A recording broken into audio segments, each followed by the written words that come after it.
Hello la famille, j'espère que vous allez bien. Moi, ça va.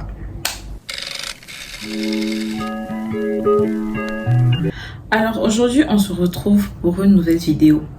Avant de commencer la vidéo, je tiens à m'excuser pour mon absence, pour mes absences. Bon, si on doit s'excuser pour chaque fois où j'étais absente, où j'ai pas tenu mes promesses d'être un peu plus fréquente, on n'en finira jamais. Mais vraiment, la vie est dure. Les cours sont durs, l'école est dure, l'école ivoirienne est compliquée. Il y a le mental. Voilà, le mental de fouet, le mental de briser lui-même en question. Mon propre mental à moi, toujours sortir sa machette sur les côtés, c'est mieux. C'est pas facile d'avoir le mental du fouet. Vraiment, le mental du fouet n'est pas très accessible. Alors aujourd'hui, on se retrouve pour une nouvelle vidéo. Pas de nouveaux concepts, pas de nouvelles choses et tout. Mais aujourd'hui, on va raconter Aujourd'hui, je vais vous raconter deux histoires qui viennent, comme d'habitude, de la page des histoires inédites de Aliments. Des histoires d'horreur. J'espère qu'elles vous plairont. Sans plus tarder, on passe à la première histoire. En fait, la première histoire même là, c'est une histoire rocambolesque, digne d'un film de Nollywood TV.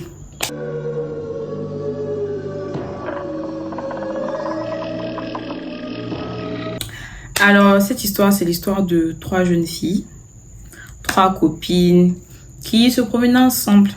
Et parmi les 3, il y avait une qui avait la chance, de rencontrer les sugar daddy, comme on l'appelle communément ici. Les sugar daddy, c'est... Les sugar daddy, c'est tout ce que tout le monde connaît, hein, les vieux tontons qui cherchent les jeunes filles, qui ont beaucoup d'argent, qui donnent l'argent aux filles, là. Elle avait la chance de les rencontrer, d'en avoir plein et tout. Mais c'était pas forcément naturellement, en fait. Elle partait voir les marabouts et tout, qui l'aidaient qui lui donnaient en fait des produits pour attirer la chance, pour attirer les hommes et tout. Donc ces 2 autres copines n'avaient pas autant de chance que elle. Donc dans tourner, un jour les 2 autres aussi ont décidé de se trouver des sugar daddy, en fait, de se trouver des gars aussi conséquents que ceux de leurs copines, en fait. Donc elles se sont levées, elles ont cherché dans Abidjan, mais elles ne voulaient pas, en mode, elles trouvaient que les sugar daddy de leurs copines, c'était le petit level, en fait, c'était trop un petit level, genre, le level qu'elles voulaient là, c'était un level même, voilà, un level de level. Donc, elles ont cherché le top du féticheur. Et elles ont trouvé le top du top des féticheurs. Elles ont trouvé un féticheur qui était béninois. Je pense que on connaît tous la réputation du Bénin et de ces féticheurs du Bénin même tout court en termes de médicaments, de maraboutage. Et le féticheur, il était situé derrière une lagune. Elles n'ont pas précisé la lagune, je sais pas pourquoi, je me dis pour des raisons de confidentialité.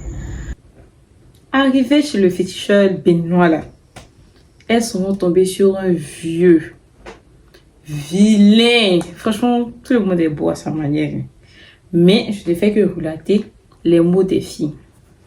Elles disent que d'après elles, il était vraiment vilain. Avec les dents qui dépassaient de sa bouche, des dents tartées, jaunes, qui partaient dans tous les sens et tout. Tellement ses dents étaient dans tous les sens, même là. Le monsieur, il avait un torchon parce qu'il bavait, en fait. Tellement c'était... Waouh! Donc, franchement, même quand elles sont tombées sur le monsieur là, c'est difficile de le regarder, en fait. Parce que Joe, c'est quel féticheur ça? Mais elles s'étaient allées déjà dans un but précis. Elles étaient venues faire leurs médicaments pour avoir leur sugar daddy. Donc, elles sont allées faire leurs médicaments. Elles ont fermé les yeux sur la laideur du cœur, elles ont attrapé leur cœur. Elles sont allées faire leurs médicaments. Déjà, même ce genre de choses-là, c'est ça que je ne peux pas faire. Surtout avec mes soeurs qui aiment se moquer là. Je vais aller là, imagine si tu ris. Et puis, ils te lancent un sort ou bien... Et puis, il y a des trucs comme ça là. On dit que tu t'en vas, tu ne dois pas rire. Moi, parce que c'est que je suis bête là. Je suis pas bête, mais parce que je sais que j'aime rire là. Je sais que je vais rire. Alors que ça là, tu dois pas rire. Donc, il a fini de faire leur truc et tout, gérer tout ça, tout ça. Et le pacte, c'était que après qu'il gère leur truc là, elle passe le voir pour lui remettre sa part en fait, sa part du gay. Donc, c'est comme ça que c'est passé. Une première fois, elles sont allées, elles ont fait les trucs. Elles sont allées lui remettre ensemble sa part du butin. Donc, elle expliquait qu'après le premier rendez-vous, elles ont commencé à avoir les sugar daddy, les yotas. Les yotas ont commencé à pleuvoir. C'est elle qui était dans toutes les résidences d'Abidjan. Elle se promenait de résidence à gauche, à droite. Tellement les sugar daddy pleuvaient là. Pour ne même pas que le sugar daddy se croise même là. Elles avaient des appartements de partout et tout.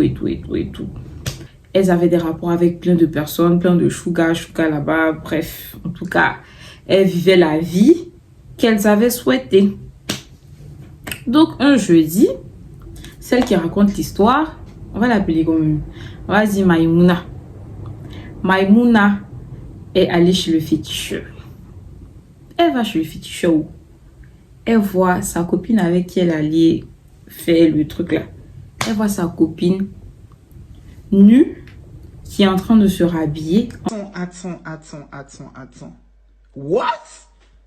En mode, genre, c'est comme si sa copine, elle a dormi là-bas avec le féticheur. Et elle est en train de se rhabiller là, comme si, je sais pas en fait. Donc, elle, vraiment qu'elle a vu ça. Ça lui a semblé bizarre, ça lui a fait bizarre, genre. Mais elle n'a pas voulu réagir. Elle s'est tue, elle est venue, elle a remis le dû au féticheur et elle a pris sa route, elle est partie. Déjà là, moi je me dis que, en vrai, si c'est ta copine, forcément, après, je vais venir la voir pour lui dire que, mais c'est quoi ça là? C'est quoi? Quel problème ou bien c'est quoi en fait, tu vois? Mais après, je me suis aussi, quand je réfléchis bien, peut-être elle s'est dit que c'est un autre modèle de Zamou, bien c'est pour, tu vois, non? C'est un truc, peut-être le Zamou qui demande ça, ou bien c'est un autre level que la fille veut débloquer. C'est pour ça que elle est réduite à sortir avec le féticheur. Parce que lui-même là, que je le regarde, même au début de l'histoire, je pensais que c'est avec lui qu'elle devait sortir pour avoir l'argent. Mais quand je le regarde, mais façon on le décrit là, on dirait que lui-même c'est... Donc, elle explique que elle a fait attraper sa camarade, elle a remis son argent, elle est partie. Sa copine là, sa copine qu'elle a attrapée là-bas là, l'a appelée. Elle a commencé à crier au téléphone, commencé à bavarder. Qu'est-ce que tu faisais là-bas? Tu veux gâter mon foyer? Jalouse, sorcière, en tout cas. Ça l'a traité de tous les noms. Qu'elle voulait gâcher sa vie, gâcher son foyer et tout. Qu'elle avait rencontré l'homme de sa vie et que sa copine était jalouse. Donc, Maïmouna, elle peut me l'étonner. Aïe. Le vieux de 70 ans là, c'est lui qui est l'homme de ta vie jusqu'à je me suis comme ça. Elle n'a rien, elle s'est dit bon. Peut-être c'est dans l'affaire de médicaments là, elle est tombée amoureuse, je sais pas, mais bon, arrivé à un moment donné, c'est plus ton problème en fait, tu vois. Elle s'est dit bon, vas-y, je la laisse comme ça dans son délire et tout. Donc, quelques temps plus tard, elle aussi, Maïmouna, a rencontré l'homme de sa vie.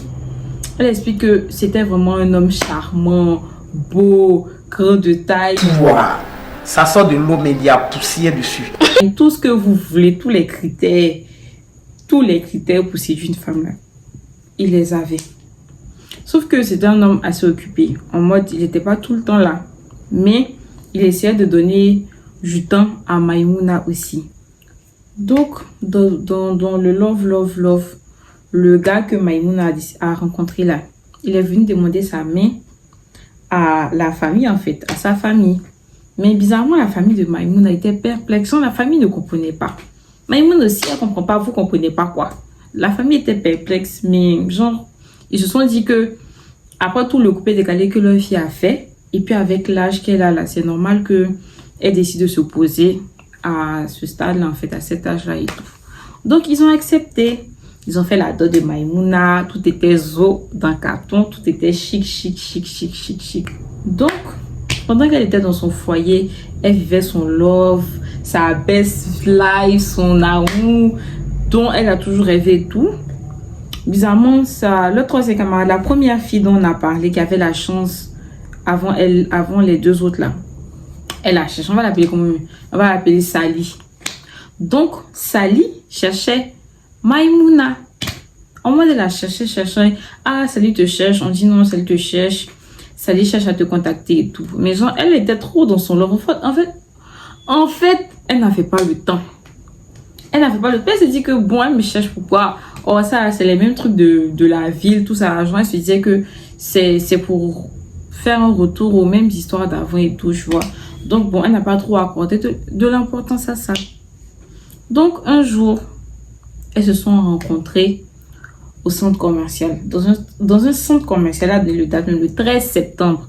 Donc, quand elles ont commencé à causer un peu et tout, elle a expliqué à sa copine, Sally, Maïmouna a expliqué à Sally qu'elle n'avait plus de nouvelles de leur troisième amie. Troisième amie, on va l'appeler comment? On va l'appeler Rayana. Elle n'avait plus de nouvelles de Rayana parce que Rayana s'était mariée avec le vieux féticheur de 70 ans là. Donc franchement, elle n'avait plus de ses nouvelles. Chacune évoluait de son côté en fait. Évoluait de son côté en fait. Donc, après ça, elles ont parlé un peu. Elle lui a montré un peu les photos de sa dot. Elle lui a dit qu'elle s'était dotée et tout. Et bizarrement, Sally, elle a regardé les photos avec un air de dégoût un peu genre... Enlève. Enlève. D'accord. Bof. Maïmouna n'a pas fait plus attention que ça à l'air de Sally. Donc après, elles se sont donné rendez-vous en soirée dans une résidence pour passer la soirée ensemble, faire les bérets, tout ça, les affirages, parce que elles se manquaient trop.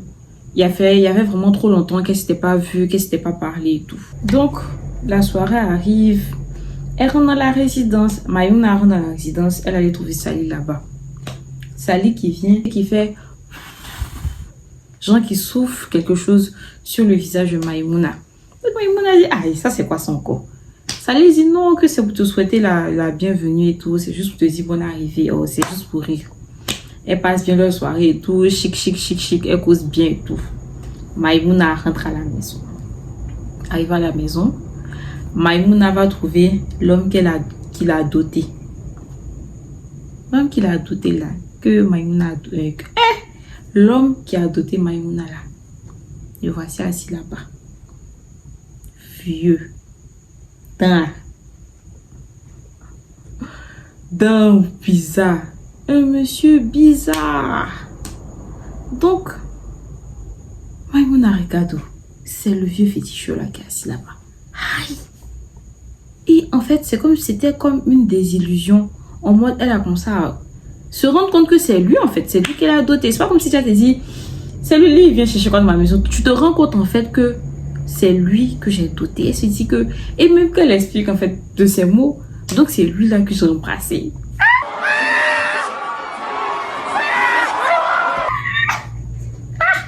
Mon Dieu, ça y est. Il était là dans la maison en train de baver et tout. Donc c'est lui là. Donc elle n'a rien dit. Franchement, elle était dégoûtée, horrifiée et tout. Mais elle n'a rien dit. Elle a joué le jeu et tout. Le lendemain matin, pendant que le gars dormait, le vieux, l'usurpateur, elle a pris ses bagages. Souhait. Elle a pris sa route. Elle est partie. Donc après, elle est rentrée en contact avec Sally pour lui dire d'aider aussi Rayana à sortir du piège. Parce que de la manière dont voilà, c'est que c'est la même chose que Rayana vit, vu que c'est le même homme et tout. Sally dit que elle-même, elle a risqué sa vie pour aider Maïmouna. Donc elle n'est plus prête à risquer sa vie encore pour aller aider une autre personne. Chacun n'a qu'à se débrouiller. Elle a fait ce qu'elle pouvait et tout. Donc c'est ainsi que se termine notre histoire. Franchement, moi ce que je veux dire c'est que je m'attendais un peu à ça. Parce que moi-même je pensais que c'était lui qui était Louis Amour. C'était le lore avec lui qui était Louis Amour. En tout cas, c'était la même finalité. Elles ont louvé avec lui là-bas. Ça là, on peut pas dire quelque chose. C'était leur choix de... Au moins, elles ont eu l'argent. Moi, je sais pas quoi dire dedans. Franchement, je suis pas là pour donner conseil. Elles ont allé faire. Elles ont eu conséquences. Dieu merci, au moins, on ne se pas sortir de là handicapées. Comme les histoires qu'on connaît, les histoires aussi populaires où finalement elles sont handicapées, le karma, tout ça. Au moins, elles ont eu un peu de love avec un vieux. Et puis bon, voilà quoi. Genre, moi, je pense que elles ont eu la chance que le karma était assez tolérant avec elles, selon moi. Voilà, donc on va passer à la deuxième histoire. La deuxième histoire, franchement, ça c'est une histoire. À la fin, vous allez donner votre avis, hein, parce que moi, genre, je crois pas forcément à cette histoire. Après la page, à chaque fois, les gens qui envoient des photos de preuves et tout, mais elle ne peut pas poster pour garder l'anonymat. Mais si elle poste, c'est que c'est vraiment quelque chose de vrai. Mais l'histoire, c'est un sorcier même qui vient expliquer l'histoire. Et puis, c'est pas comme s'il s'est reposé, hein, il est toujours dedans. Donc, à vous d'en juger. Donc, la deuxième histoire, c'est l'histoire d'un homme qui explique que, c'est pas une histoire très longue même, qui explique qu'il était dans une confrérie. Et la confrérie, les règles de la confrérie, c'est quoi? Déjà, ils sont 9 hommes. Ils n'intègrent pas les femmes parce que d'après eux, quand une femme rentre dans ce genre de choses, elle finit par toujours tout gâcher. Donc, la confrérie, on vient, on tue, comme la sorcellerie en Afrique, où on tue quelqu'un, tu tues un de tes parents, tu donnes dans le groupe, on le tue spirituellement et naturellement. Genre, on le tue spirituellement et puis naturellement, il tombe un peu malade, coup de maladie, il meurt. Ça vient d'accord, on partage. Chacun prend un peu. Et puis eux, en fait, c'était des gens qui étaient dans la restauration, qui sont dans la restauration. Donc, ils prennent un peu. Ils utilisent le sang pour mettre dans leur plat avant de vendre ça à leurs clients. Pour attirer les clients, en fait. C'est un peu un genre de... Voilà. Vous comprenez. Donc, dans le clan, il y a Eric. Et Eric, il a sa femme. Il a sa femme à qui il allait parler du clan. Sachant que c'est interdit. Tu ne dois pas parler de ça à une femme, à ta femme, ni tu ne dois pas parler de ça à une femme parce qu'ils estiment que les femmes vont gâter. Donc, Eric allait parler de ça à sa femme qui voulait intégrer la confrérie. Il allait voir ses collègues, confrères. Ma femme veut intégrer le clan. Eux-mêmes, genre, ils étaient tellement en colère, ils ont failli le foudroyer. Je sais pas dans quel sens ils utilisent ça, mais ce sont les mots de celui qui raconte l'histoire. Ils ont failli le foudroyer tellement ils étaient en colère, en fait, par rapport au fait qu'il ait dit à sa femme. Mais Eric leur a expliqué que non, mais c'est une bonne chose pour nous parce que ma femme, elle est issue d'une famille nombreuse. Il y a vraiment beaucoup de personnes dans sa famille. Donc, on aura vraiment beaucoup de personnes pour azigouiller pour nos activités, en fait. Donc, finalement, ils ont accepté d'intégrer la femme de Eric. À peine arrivée, la femme de Eric a donné sa petite soeur. Ah, Tanti. Aussi facilement, tu vois, aussi facilement. Donc, eux tous étaient un peu étonnés et tout. Ah, tu donnes ta petite soeur comme ça et tout. Et elle a dit que non, clairement, elle a expliqué clairement que non, mais elle estime que sa petite soeur a trop de chance dans sa vie. Et que sa petite soeur ne méritait pas la chance qu'elle avait en fait. Déjà, c'est quand même effrayant de voir qu'une propre soeur peut faire ça à sa petite soeur. Donc, la femme de Eric a donné sa petite soeur. Ils ont zigouillé la petite, ils ont fait le partage et tout. Mais il y a une règle à ne jamais oublier, c'est que quand vous finissez de zigouiller une personne et tout, vous faites le partage. Mais toi qui as zigouillé, toi qui as donné en offrande ton parent ou autre là, tu dois garder une part de la viande dans le partage à donner en offrande en fait, pour ne pas que l'esprit de la personne vienne vers toi te hanter, si on peut dire ça comme ça. Donc tu prends la viande, tu as une part de viande et puis tu fais un festin avec genre, en mode, je sais pas, chez les joueurs on appelle ça dagaba. Je sais pas comment dire ça, tu cuisines beaucoup de nourriture et tu offres en fait aux gens. Et vu que sa chair est un peu dispatchée partout et tout, elle sera tourmentée, elle sera perdue, elle n'aura pas une personne à retrouver. Alors que quand c'est dans le going, vous avez partagé comme ça là. Je sais pas comment expliquer, mais elle va aller, la première personne qui a donné, la personne qui l'a donné en offrande, sera la première personne à être tourmentée. Et puis après, tous les gars de la confrérie vont subir. Et ce partage que tu es censé faire pour ne pas que la personne vienne vers toi, il est censé être fait dans un délai de 24 heures. Donc, ils ont fini tout, ils ont partagé, ils ont dit, ils ont expliqué tout. 24 heures après, ils ont contacté la femme de Eric. Ah, tu as fait ce que tu étais censé faire, tu as fait. Elle dit oui, ne vous inquiétez pas, oui, j'ai géré ça. Oh, ça c'est un petit problème. J'ai déjà tout géré et tout. Ok, il n'y a pas de souci. Donc, quelque temps après, il voyait que c'était bizarre. Ses clients venaient de moins en moins en fait. Donc lui, il a commencé à se douter. De toute façon, la femme là, les femmes d'après eux sont un peu... Ils sont allés attraper Eric et sa femme pour bien demander est-ce que la femme de Eric a fait l'offrande. Elle dit oui, j'ai fait insister la Yoruku un peu pour être sûre. Et elle a avoué qu'elle n'avait pas fait l'offrande. Attends, il finit à raconter l'histoire pour te donner mon avis. Donc, ils n'ont rien dit. Un jour, ils ont programmé une réunion. Ils sont tous rassemblés. Ils ont attrapé la femme d'Eric. Ils l'ont zigouillée. Quick! Ils l'ont zigouillée. Et la vie a repris son cours. Genre, je me dis que c'était la solution, en fait. Vu que c'est elle sa parente. Donc, ils l'ont tuée là-bas. Et puis, bon, voilà, la vie a repris son cours. Fin de l'histoire. Bon, face à cette histoire, moi, déjà, je trouve que c'est très bête. Bon, toutes les femmes sont pas aussi bêtes. Déjà, même affaire de sorcellerie, on en a qu'à laisser. Mais je trouve que c'est bête, en fait. Tu arrives jusqu'à faire un truc, tu viens d'intégrer, on te dit ça. Tu fais. Je comprends pas pourquoi tu fais pas. Parce que ça, là, elle sait pas. C'est dans quel but elle n'a pas fait. Si c'est la paresse aussi, peut-être c'est ça aussi, c'est la flemme. Mais vraiment, donc, c'est comme ça que je termine la vidéo. On va pas rester dans les tralala et tout. C'est ainsi que je termine la vidéo. Franchement, la dernière histoire là, je trouve que elle s'est mise dans la merde bêtement. Voilà, il n'y a pas grand chose à dire. En tout cas, j'espère que cette vidéo vous aura plu. J'espère pouvoir être fréquente ces temps-ci. Franchement, je vous embrasse. Bisous. Et on se dit à bientôt. Bye bye.